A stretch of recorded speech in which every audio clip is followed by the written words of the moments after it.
Islam adalah sebuah agama yang terus berkembang penganutnya seiring bergeraknya waktu hingga ke penjuru dunia ini. Hal ini menyebabkan wujudnya Islamofobia di segelintir masyarakat yang bukan Islam. Cerita kami ini akan mengisahkan mengenai Islamofobia.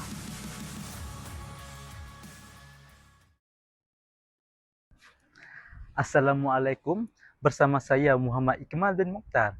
Pasti anda tertanya-tanya apa itu Islamofobia, sejak bila ia muncul dan bagaimana Islamofobia ini tersebar luas hingga menjadi perkara yang tidak lagi asing bila didengar. Islamfobia adalah istilah kontroversi yang merujuk kepada prasangka dan diskriminasi terhadap Islam dan Muslim. Isu ini bukan perkara baru, ianya berlaku sejak tahun 1980-an di beberapa negara besar seperti India, Amerika Syarikat, China dan beberapa negara lain. Seringkali kita dengar berlakunya kes Islamfobia.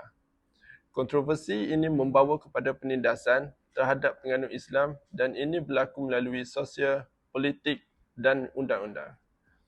Perkara Islamfobia menjadi popular di kalangan masyarakat dunia selepas berlakunya serangan 2001.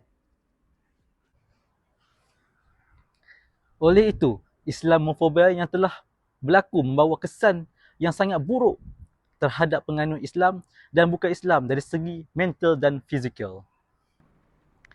Kita tahu Islamofobia ni adalah satu penindasan atau diskriminasi terhadap penganut Islam. Maka apabila sesuatu penindasan itu berlaku terhadap sesebuah golongan, masyarakat atau negara, nescaya ia akan memberi impak yang negatif. Contohnya, masyarakat Islam akan dipandang serong oleh masyarakat lain. Dan perkara ini juga akan menyebabkan agama serta tradisi yang berkaitan Islam akan diremehkan. Selain itu, kehidupan seharian kanak-kanak akan terjejas oleh perasaan takut. Situasi ini disebabkan oleh rasa benci daripada orang bukan Islam terhadap orang Islam. Dan jika perkara ini terus berlanjutan, akan menyebabkan hubungan sosial penganut Islam dan bukan Islam menjadi renggang, dan ini akan menjerumus kepada perbalahan, pergaduhan serta meruntuhkan perpaduan dalam sesebuah masyarakat. Dan akhir sekali, sosioekonomi masyarakat Islam. Hal ini dikatakan demikian kerana isu ini telah merencatkan pembangunan ekonomi negara. Sebagai contoh, terdapat sesetengah syarikat yang maju tidak mahu mengambil pekerja yang beragama Islam untuk bekerja di syarikat mereka kerana berasa terancam ketika berdekatan dengan orang Muslim. Hal ini cenderung berlaku di negara-negara yang majoriti penduduknya adalah bukan Islam. Ini menyebabkan masyarakat Islam terpinggir dan susah untuk berjaya. Seperti yang kita tahu, isu Islamofobia ini sangat menjejaskan keselamatan dan keharmonian hidup orang beragama Islam. Pelbagai penindasan yang telah terjadi, tahu tidak tahu, penindasan yang berlaku terhadap masyarakat Islam kini telah merebak ke pelosok dunia. Banyak bentuk penindasan yang berlaku terhadap orang Islam pada hari ini, seperti yang kita sendiri boleh lihat di media sosial, video-video tular dan sebagainya. Contohnya, larangan pemakaian burka atau tudung bagi pekerja awam yang beragama Islam di France. Ini menyusahkan pihak-pihak muslimah untuk menurut arahan pengarah mereka kerana itu adalah pekerjaan mereka, so mereka tidak boleh bebas untuk memilih apa yang mereka boleh pakai. So mereka perlu tengok sama ada mereka nak memilih ketua ataupun nak memilih agama. Okey, seterusnya di China mereka menghantar kaum Uyghur Muslim ke kem pusat pemulihan, di mana di kem tersebut berlakunya kes dera dan kes-kes melanggar hak asasi manusia. Dikatakan seramai 1 juta kaum Muslim telah ditahan ke pusat pemulihan tersebut. Okey, seterusnya kejadian yang mengejutkan dunia Islam, iaitu serangan terhadap 2 buah masjid di Christchurch, New Zealand. Terdapat 51 kematian yang dilaporkan pada ketika itu. Mereka ditembak secara katak ketika tengah melakukan ibadah. Itu menunjukkan betapa teruknya Islamofobia yang berlaku di luar negara. Okey, akhir sekali adalah penculikan seramai 19 orang jemaah masjid di Nigeria. Okey.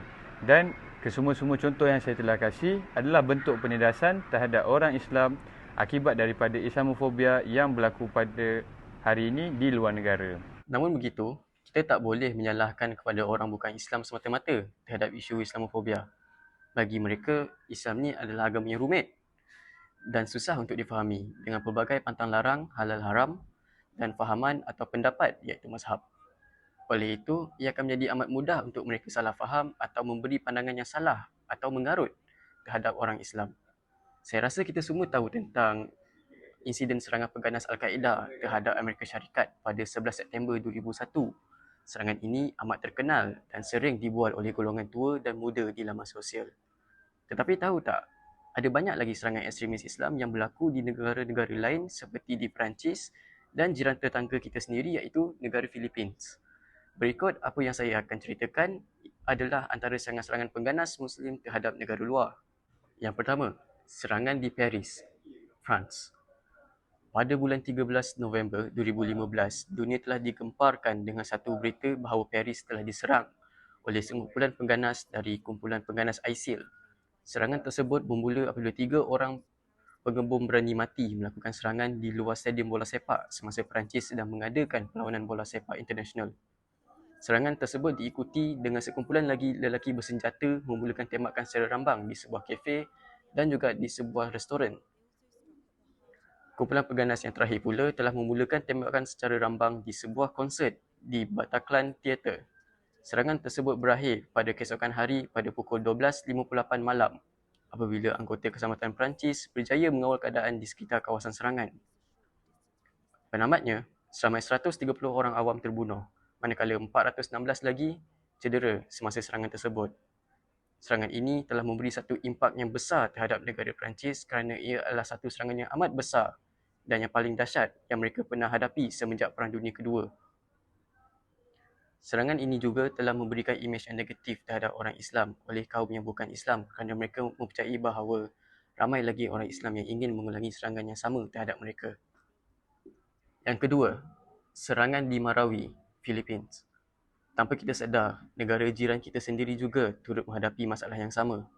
Filipin, sebuah negara yang kaya dengan budaya dan bangsanya, adat tradisi dan masyarakat yang pelbagai agama, turut terkesan dengan serangan pengganas ekstremis.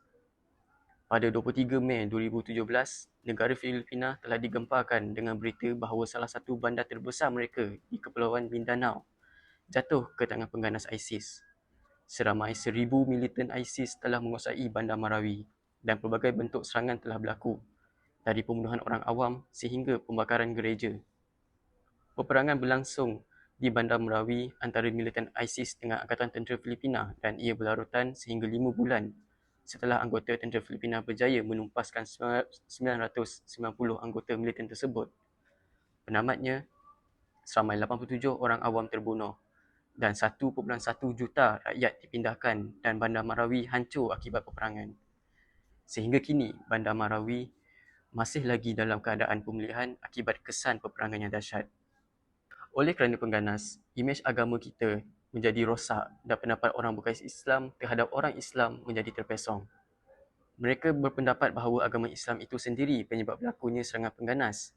Maka wujudlah perasaan takut dan benci orang bukan Islam terhadap agama Islam.